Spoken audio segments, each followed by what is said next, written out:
Did you know that you can add, subtract, multiply, and divide in Excel by using simple formulas? And that Excel will update the results later on if the numbers change? Let me show you how it works. I start by typing an equal sign in a cell to let Excel know I'm entering a formula. If I want to add two numbers, I type the first number, then the math operator, here a plus sign, and then the second number. Notice that at this point, the formula appears both here in the cell and in the formula bar. When I press Enter, I see the calculation results in the cell. When I select the cell again, I see that the formula used in the calculation appears in the formula bar. In the same way, I can subtract one number from another using a minus sign to indicate subtraction. I can multiply two numbers using an asterisk to indicate multiplication, and divide one number by another using a forward slash to indicate division. Excel goes one step further by giving me some pre-written formulas called functions. For example, I use the sum function all the time to find totals, such as the total monthly entertainment expenses that you see here. First, I select the cell where I want the total to be. Then, on the Home tab, in the Editing group, I click Sum. Let's pause a moment to examine what we see at this point. First, notice the marquee surrounding the cells included in the formula. In the cell I've selected for the total, the parts of the formula are displayed, starting with Sum, which is the name of the function. B4:B7 is the information, the argument, that tells the sum function what to add. Notice that the argument uses what is called a cell reference, B4:B7, instead of actual values. Cell references identify individual cells by column heading, such as column B, and row heading, such as row 4. The colon in this formula indicates that the cell reference is a range, including cells in column B, rows 4 through 7. We'll talk about cell references more in a moment. The parentheses separate the argument from the function. The screen tip shows how the formula is written. Okay, back to the task at hand. When I press Enter, I see the result of the sum function in cell B8. When I select the cell, I see the formula in the formula bar.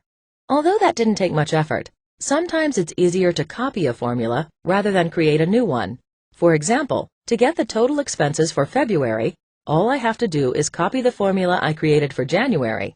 To do this, I position the mouse pointer over the lower right corner of cell B8 until the black cross appears. I drag the fill handle over cell C8. When I release the handle, the February total appears in that cell.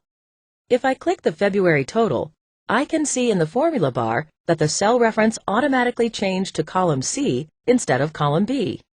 Now let's say that I forgot to record a video rental for February.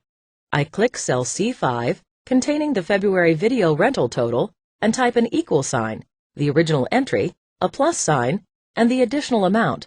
Then I press Enter. Did you see that?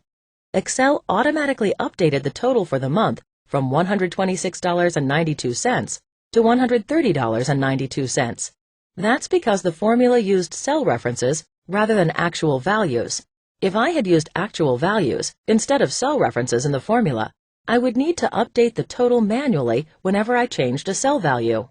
Next, let's say I'm curious about the combined amount I spent on video rentals, as shown in cell C5, and CDs, as shown in cell C7. First, I click any cell where I want to display the total. Then I type an equal sign. Next, I can type the complete word sum, or I can type the first few letters and click Sum from the list of functions that appears as I type. I can click cell C5 to include it in the argument, instead of typing C5. I type a comma down in cell C10, and then click C7. Did you notice that I used a comma instead of a colon to separate the cell references? That's because I'm identifying specific cells to include, rather than a range of cells. Finally, I type a closing parenthesis and then press Enter to see the total. Because I don't need to keep that total, I select and delete it. Finally, let me show you another cool thing about cell references. Remember how the cell references automatically changed when we copied the formula from column B to C? That's because relative cell references, ones that change as they're copied, were used in the formula. But in my household, I pay 25% of everything but cable TV, and I want to know what I owe for February. First, I click a cell and type 0.25. Then I click next to the February video rentals in D5 and type an equal sign, followed by the relative cell reference C5, followed by an asterisk as the multiplication operator. Then I enter $D, $9. Why include the dollar signs? Because they indicate to Excel that this is an absolute rather than a relative cell reference. That is, one that always refers to the value in cell D9, which contains the 25%. I press Enter to see what I owe for video rentals.